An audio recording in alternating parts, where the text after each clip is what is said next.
Ponzo? You're standing by the door, you're not done yet. How far along in your direct? Maybe another half hour or so. Okay, Mr. Ponzo, you understand you're still under oath? Yes. Of course you do. Okay, let's finish up. Thank you. You may be seated. Let's finish up his direct, and I don't know if Mr. Jacks will have some cross-examination. Okay, so we were talking about you remember where you left off? My notes indicate we're talking about the child being genuine in her beliefs and expressions and feelings. Okay. Okay. Great. Thank you, Your Honor. Okay, so, you testified that you had about 5 meetings with Charlotte, is that correct? Mm-hmm. Okay. Was there anything eventful in your introductory meeting with the child? The introductory meeting? I don't think so. No, I don't think so. Okay. How about, what happened during the second session with Charlotte? What did you do? Was there anything eventful during that session? Well, I don't. I'm sorry, I didn't bring my notes. So it's going to be difficult to detail session by session. Okay. To be honest with you, I think more of a process. Certain things took place throughout the sessions, and they were actually relatively consistent, to the extent that I became concerned about just continuing the process. And I told Mom at that time, I don't think that I should just keep interviewing this child and meeting her on an ongoing basis. And what was it? Was there anything specific that happened? Well, the child was becoming increasingly distressed, showing signs of distress with the content, with the inquiries, with the subject matter, with the nature of the inquiries and questions.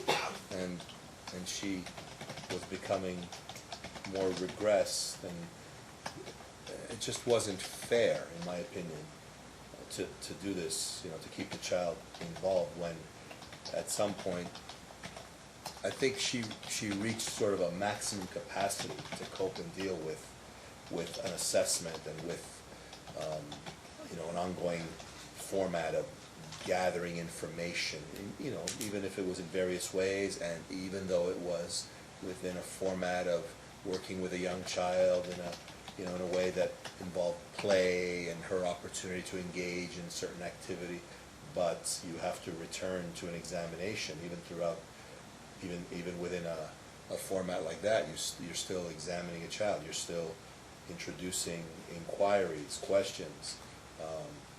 You're still inducing discussion and memories, which made her upset and regressed, and all those features of her behavior emotionally and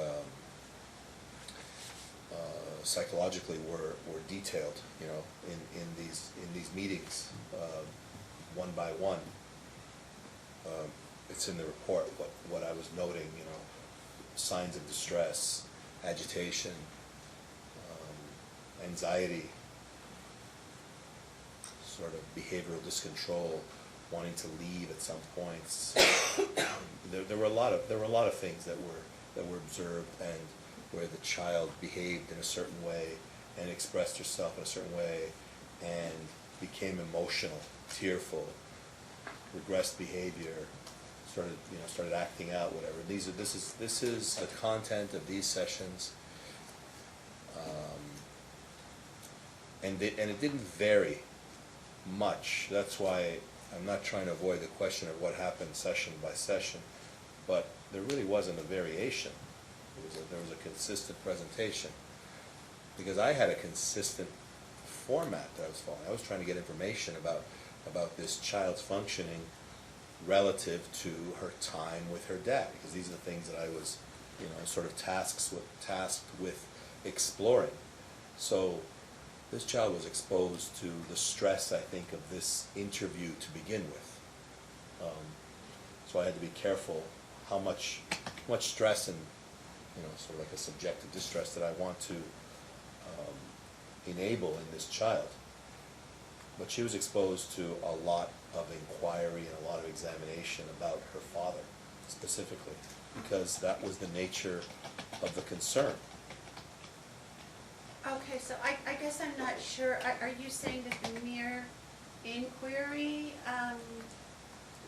was it only regarding her father, or did you make inquiry about, when did she become distressed during your interactions with her?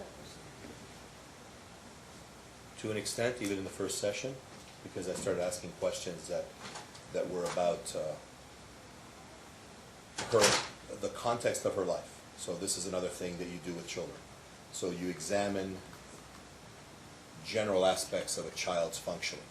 You ask questions and enable exploration of who's in their life, who are primary caregivers, who's involved in their caretaking, what are meaningful aspects of a child's life, what are her attachment figures. So you explore this in a child's life. Who are her attachment figures? Who does she identify as relevant and important caregivers and attachment figures in her life? What does she do with her life?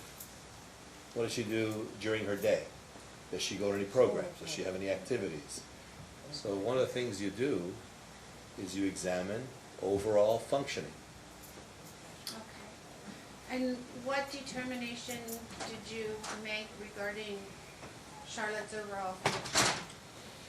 Well, she's very attached to her mother in an appropriate way. I mean, she's significantly attached to her mother as her main caregiver, and they seem to have a good bond, strong bond, a relevant, meaningful relationship.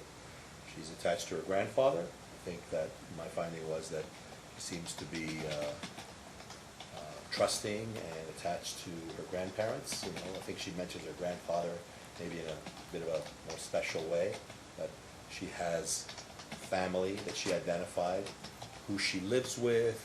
You know, like I said, I examined her activity. What does she do at the house? You know, do they go places? Do they participate in activities? You know, what do people do for her? What does she like? And so on. So she identified her caregivers. She identified the things that she likes to do as far as activities. And she seemed to be a well-adjusted, happy child because she is spontaneous. She likes to play. She's exploratory. She's curious. You want to see that in young children. You know, curiosity, building interest, learning, integrating information from their environment, use of imagination in their play activity.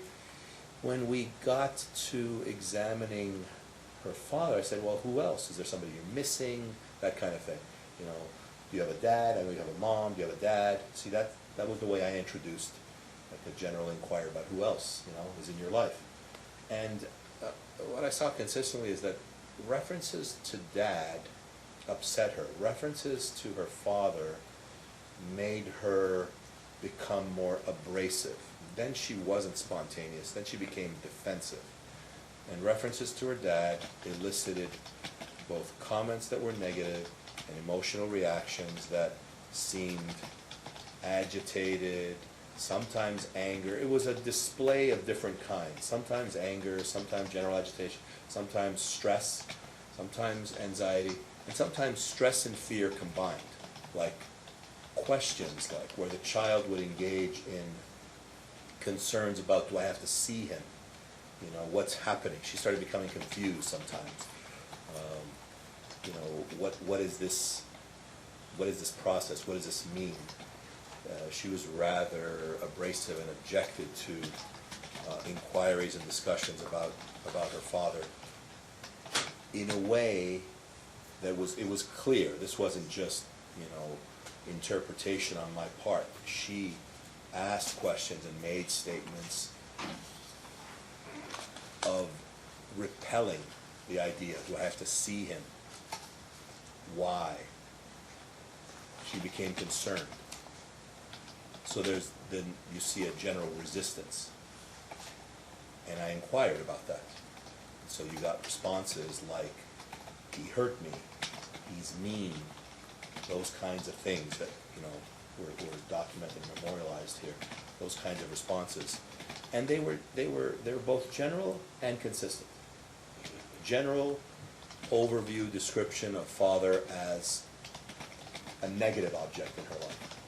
Not somebody that provided reassurance and soothing like the primary caregivers that she described, but somebody that she identified as hurtful in her past, potentially hurtful in her future, having done bad things to me, he hurt me.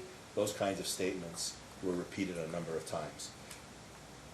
That's the general presentation, including almost like appealing to this examiner, do I have to see him?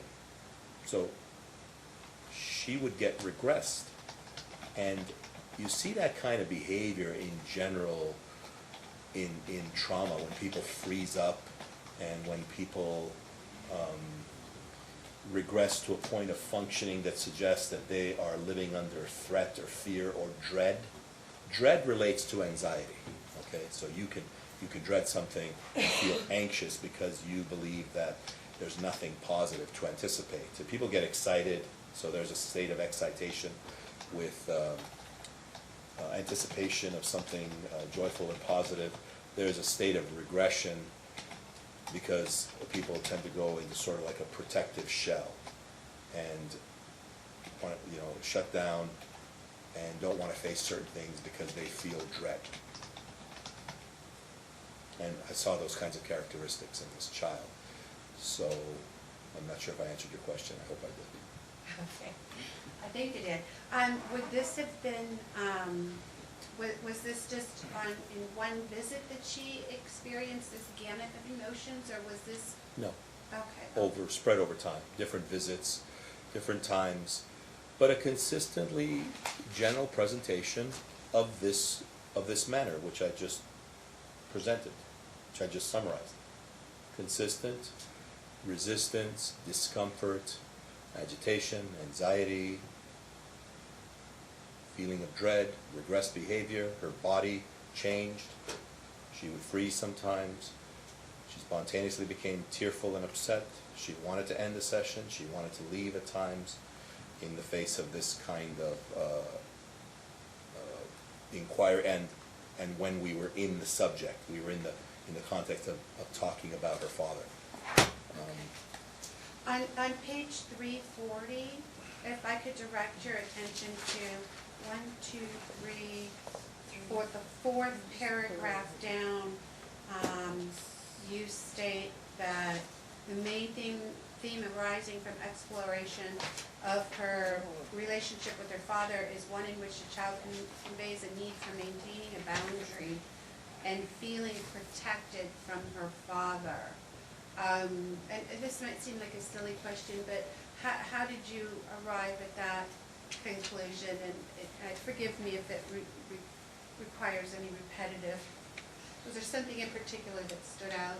Repeated resistance, repeated exclamations, clear exclamations from the child, directly from the child, not based on interpretation. I don't want to see him. He's bad. He hurt me. No. Agitation, freezing responses, tearfulness, wanting to leave, no more point to the meeting or the session. Repeated expressions and exclamations and statements that forms the impression that the child is advocating for herself, wanting to protect herself and go into a protective mode in which she's outlining that she needs a boundary. There's a boundary that she's setting for herself, between herself and another person, that she identifies as detrimental, deleterious to her functioning. There's also a lot of emotions that you would have seen if you were observing these sessions. Like I said, the tearfulness, the anxiety, a completely different affect than engaged and playful, a shift in affect. So you see things like that in a clinical population. You look for a very marked affect change, and it leads you to questions. Why do you have an affect change?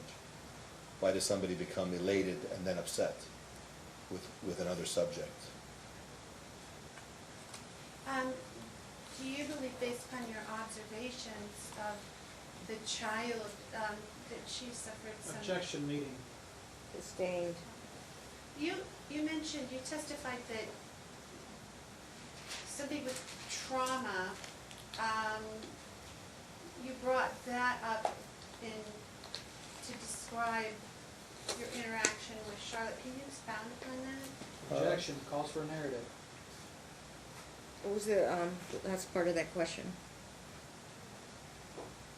He said that he brought up the term trauma, that you see behavior like this in people that have been undergone some sort of trauma. Yeah. I guess my question would be, do you believe there was, what do you believe that this behavior is based upon? Based upon your observations? I can't speak definitively or authoritatively based on my scope and limitations associated with that scope of inquiry on what actually happened to this child. I believe that we have a child that has stress responses, and you would categorize them or describe them in a diagnostic way as an acute stress disorder. Okay, when you see somebody become anxious and distressed for a period of time in relation to exposure to some event, or the event could be a discussion. So I saw, a child that had an acute stress reaction. I won't go as far as a disorder, because I don't think that if she's not exposed, she's still functioning this way. If she's exposed, is what I formulate, she's exposed to discussions and inquiries about her father and experiences in the past, memories and so on, she had an acute stress reaction. A disorder would be more lingering, be more like an ongoing feature for some period of time. And she became agitated,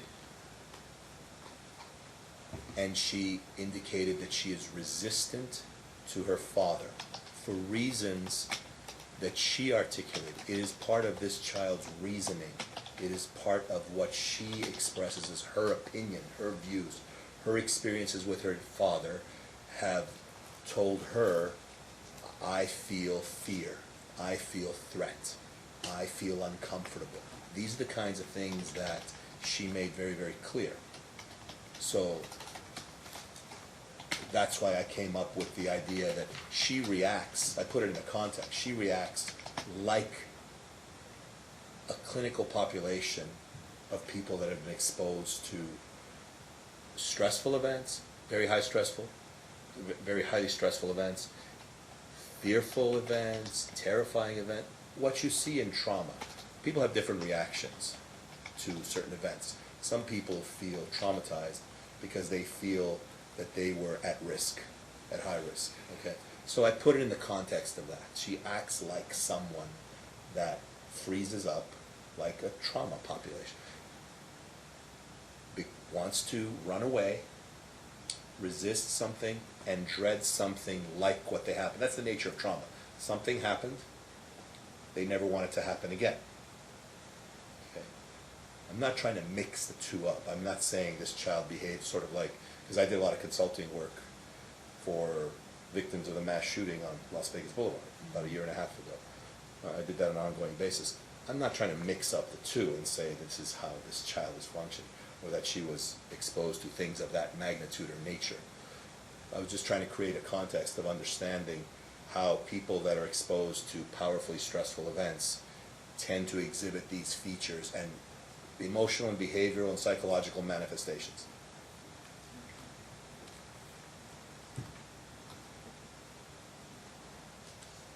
And you stated in your report that, and this is the last paragraph on page 340, the child conveyed that she views her father as having caused hurt with the perception that he will or can be harmful to her.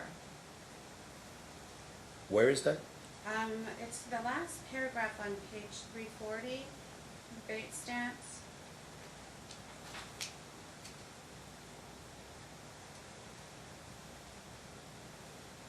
So I don't understand the question, if you Oh, don't.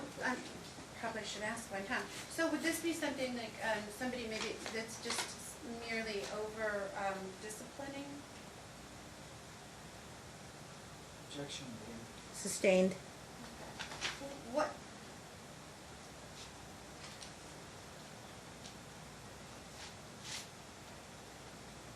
Do you typically see this type of reaction, in your, you refer to them, your patients as your population, from somebody that's, may be experiencing, a parent that acts as a discipline?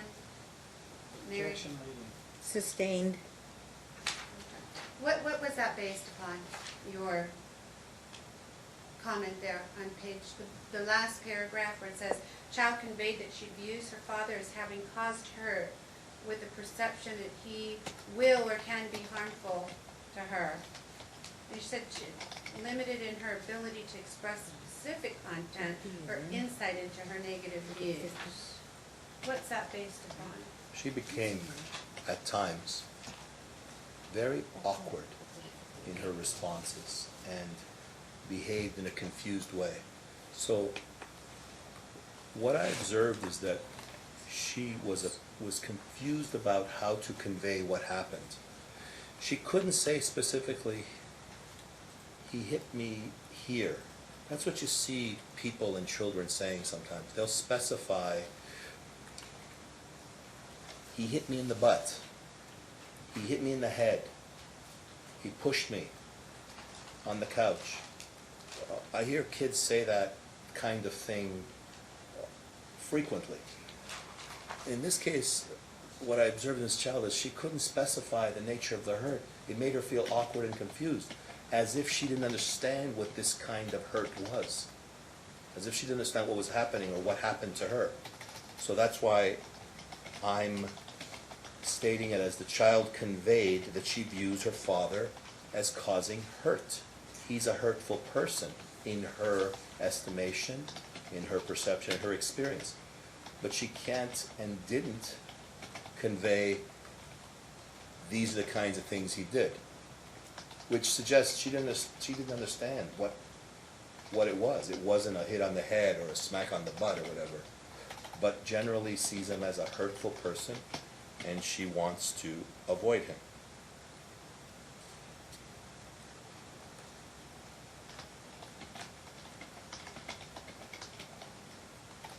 Okay, and then, you also state on page 341, in that first paragraph, that the child is fearful. Is that, an ongoing fear, or, I mean, I guess? I don't know where it is that you're referring to that, but It's the child stated that she does not want to see her father and described her father as mean. The child stated that she is fearful. Was that something that was ongoing and prevalent in your Objection meeting. 5 sessions with her? Sustained.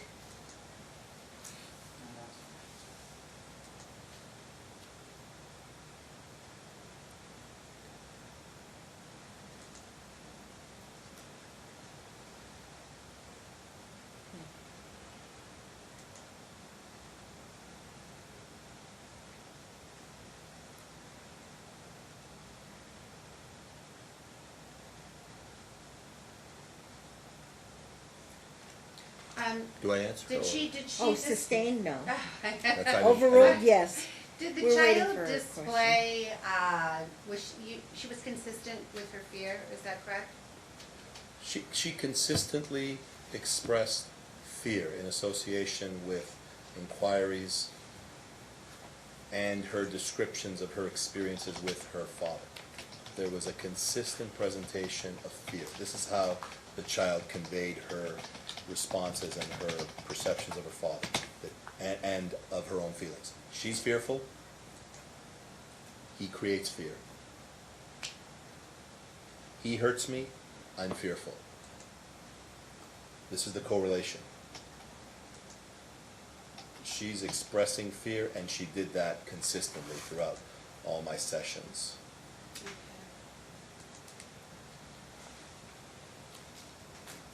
And did you speak to the defendant about that fear that Charlotte has? Mr. Osborne? Yes. Yes. I Okay. gave him a description of findings to date.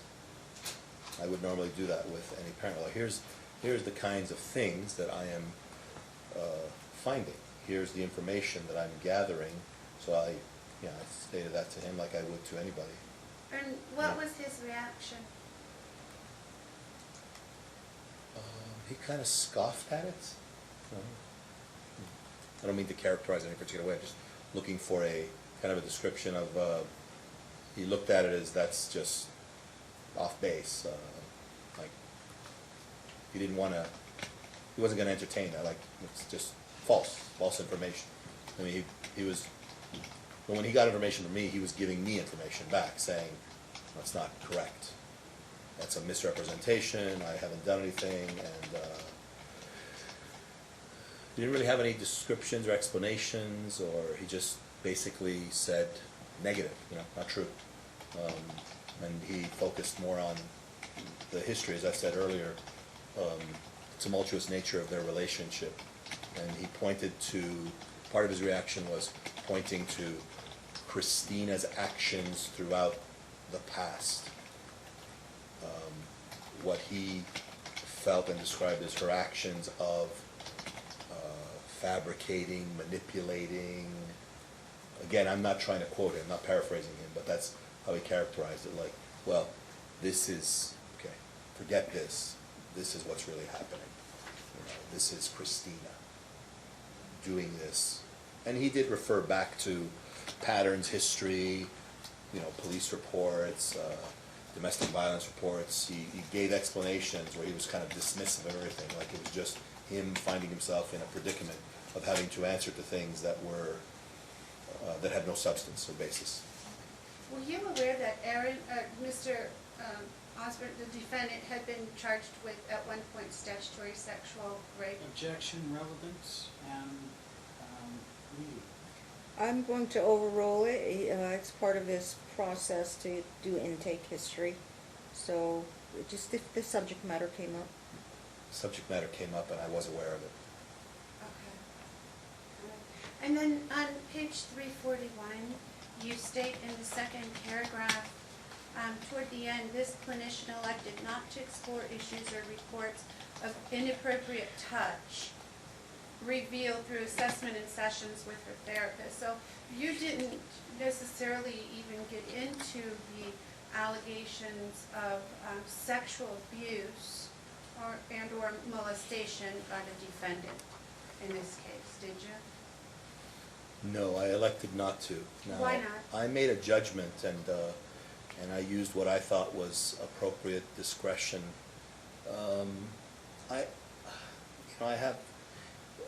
I know that, and I still feel like, I may be in a bit of a quandary here. I don't know if I shirked my responsibilities. I don't know if I failed in some way by drawing this line, by setting this boundary, and not going further in the process, doing child interviews and go to this subject now, find a way. I asked myself, okay, you're going to have to find a way to introduce this subject to this child and start inquiring about allegations of inappropriate touch and potential sexual abuse, because the two are equated. Inappropriate touch is sexual abuse. If it's inappropriate in a sexualized manner and in, related to parts of a child's body that shouldn't be explored or touched in a certain way. I know what the allegations were, and I felt I leaned more towards my ethical responsibilities as opposed to what I may have been tasked to do in terms of child interviews, even though there was no specific question. But I felt that at some point this child was being hurt and couldn't withstand more. So I made a clinical judgment. She was regressing. Hurt by the further inquiry. Yes. That she had a place where she was apparently processing. This is part of my reasoning or judgment. She has a therapist that is exploring and working with that. So I felt like I was gonna duplicate that. But in the work that I was doing so far, this is a child that was regressing, freezing up, getting agitated, being hurt, crying. She's a young child, she's fragile. I didn't want to make her worse. So I drew the line and I said, I think that specific information about sexual touch and any sexual abuse is available somewhere else. So I'm not going to go into that specific area of inquiry. So I drew the line, and I announced that to the mother. She understood, she was okay with it. I don't think that I would have been induced to go further even if she wasn't okay with it.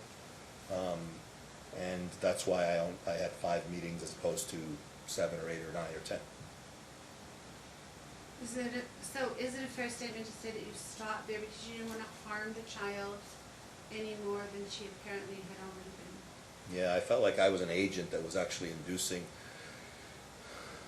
stress and agitation and regression and emotional episodes and tearfulness beyond her capacity. So I had to answer to conscience and ethical responsibility. Would a 3-year-old, is that something a 3-year-old would understand? The inappropriateness of sexual touching and on any level? It's a very difficult question. Sorry. Don't know if you want to hear my impressions on that. I think that this child may have been confused because she didn't know what was going on. Mm-hmm. She couldn't identify it or quantify it as a swat or a spanking or a hitting. So I became concerned about the nature of her confusion may have been associated with what is alleged to have happened to her, but she just couldn't identify it or articulate it because you have to have experiences with things. Like, do you know what chocolate tastes like? Yes, because you've had it. Do you know what cold feels like? Yes, because you've been cold or touched an ice cube or whatever. Do you know what sexual abuse feels like? You have to have the experience to know.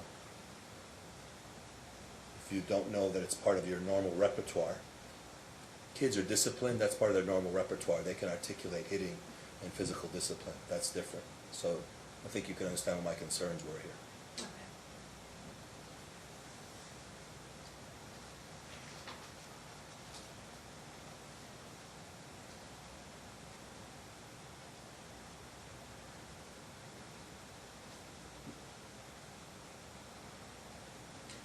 Okay, and then on page 342,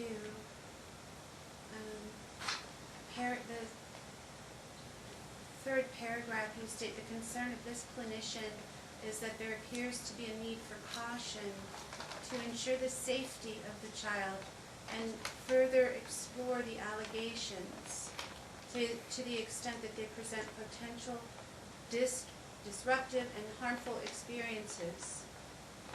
And is that pretty much summarizing what you just testified to? Yes, my interview findings suggested to me, and I believe that the interview findings indicate that there is reasonable and substantial grounds for caution, that there are questions that are unanswered. There are things that have apparently made this girl fearful, that she has experiences, but she cannot specifically articulate them, at least not to me. But I think that there was a format, from what I understood, and this I gathered from the report that I got from Kelly Campbell and the drawings that I saw. Apparently she did articulate those things and specify exactly what happened and how she was touched and so on. So with that as a reference and my interview experience with this child suggests that there's a basis to be very cautious here and to find out what's going on prior to reintroducing this child to something that could be potentially harmful. If there's a finding, if these findings are valid, if there's a basis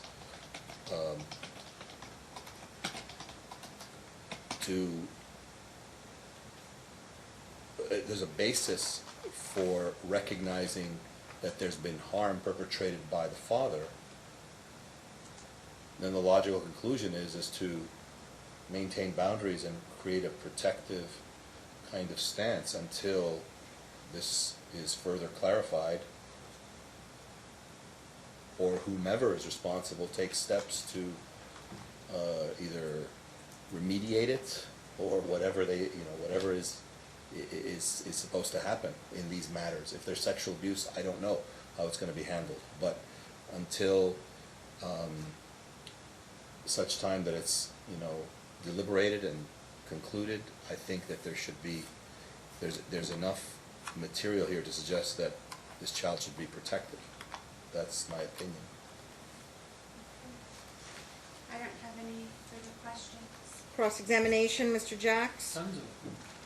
How long can we be here, Your Honor? This is what will happen. Mr. Ponzo always has a busy schedule. He's no stranger to the court, and he's got appointments with his clients. So I know we'll press on in terms of cross-examination and redirect.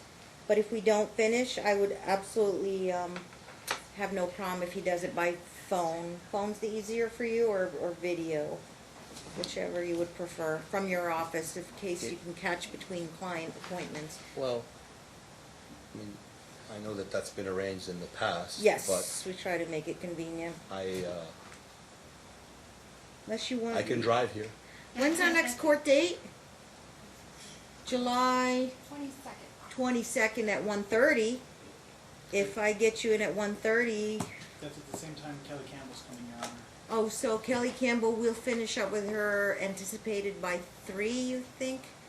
You have a lot of cross-examination with her? Tons. Where did Miss Mar go? Okay. Bathroom? She went to get Tylenol. Oh, okay.